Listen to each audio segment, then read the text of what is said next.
Hello students, let's read the question. So the question is, read the following statements with respect to glycolysis and select the right choice. यहाँ पे 4 statement दिया regarding glycolysis, बताना है कि इनमें से कौन सा ऑप्शन करेक्ट दिया हुआ है.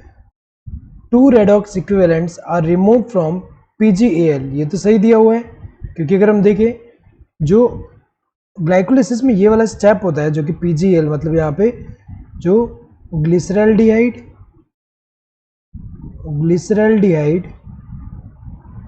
3-फॉस्फेट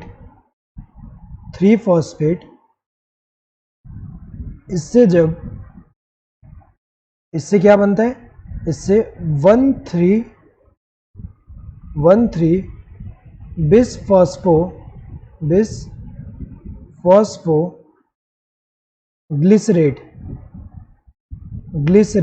और ग्लिसरिक एसिड कह सकते हैं. तो ये बन रहा है. तो अगर देखा जाए यहाँ पे क्या होगा, यहाँ पे जो NAD+ जो होगा, NAD+ इसका रिडक्शन हो रहा है, और रिडक्शन होके अगर हम देखें तो इसमें से कितने रेडॉक्स इक्विवेलेंट आएंगे, 2 हाइड्रोजन जो है वो आ रहे हैं, और 2 हाइड्रोजन आके यहाँ पे क्या बनेगा, NADH + H+.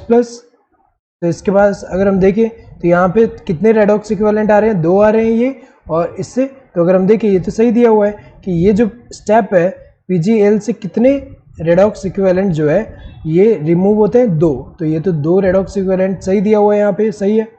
Pyruvic acid is the key product, ये करेक्ट है. ग्लाइकोलिसिस में अगर हम देखें अल्टीमेटली प्रोड्यूस क्या हो रहा है, पायरुविक एसिड. एंड प्रोडक्ट यही है ग्लाइकोलिसिस का, और ये जो होता है पायरुविक एसिड जो है वो की प्रोडक्ट है, क्योंकि यही आगे जाके जो है कन्वर्ट होकर एसिटाइल कोई बनेगा, देन वो एंटर होगा क्रेब्स साइकिल में. तो ये तो की प्रोडक्ट है, ये तो करेक्ट है. Glucose undergoes complete oxidation to produce 2 molecules of pyruvic acid, ये गलत दिया हुआ है, क्योंकि कंप्लीट ऑक्सीडेशन नहीं हो रहा. कंप्लीट ऑक्सीडेशन का मतलब क्या होगा, ग्लूकोज में ये जो 6 कार्बन है, 6 कार्बन जो होगा, ईच कार्बन यहाँ से रिमूव हो जाए तब उसको कंप्लीट ऑक्सीडेशन बोलेंगे. लेकिन ग्लाइकोलिसिस में क्या होगा कि यहाँ पे ये ब्रेक डाउन होके 2 मॉलिक्यूल्स ऑफ 3 कार्बन कंपाउंड बना रहे हैं. एक कौन सा होगा, एक है ग्लिसरल्डिहाइड 3-फॉस्फेट, दूसरा कौन सा होगा यहाँ पे डाईहाइड्रोक्सी एसीटोन फॉस्फेट. तो कंप्लीट ऑक्सीडेशन तो नहीं हुआ यहाँ पे, तो ये गलत है.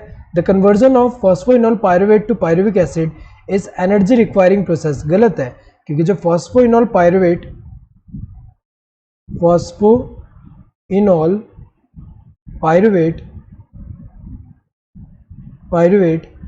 इससे जब पायरुविक एसिड बनता है,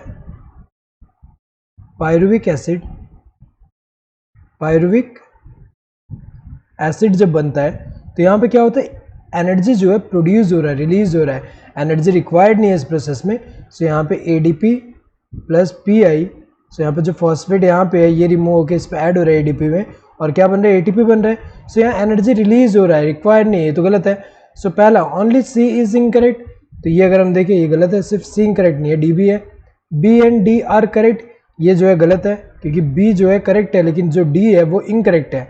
C and D are incorrect, ये सही दिया हुआ है कि C एंड D जो है वो क्या इनकरेक्ट है. ओनली B इज करेक्ट, गलत है, सिर्फ B करेक्ट नहीं है, A भी करेक्ट है. So correct answer would be this third one. Hope you understood the question. Thank you and all the best.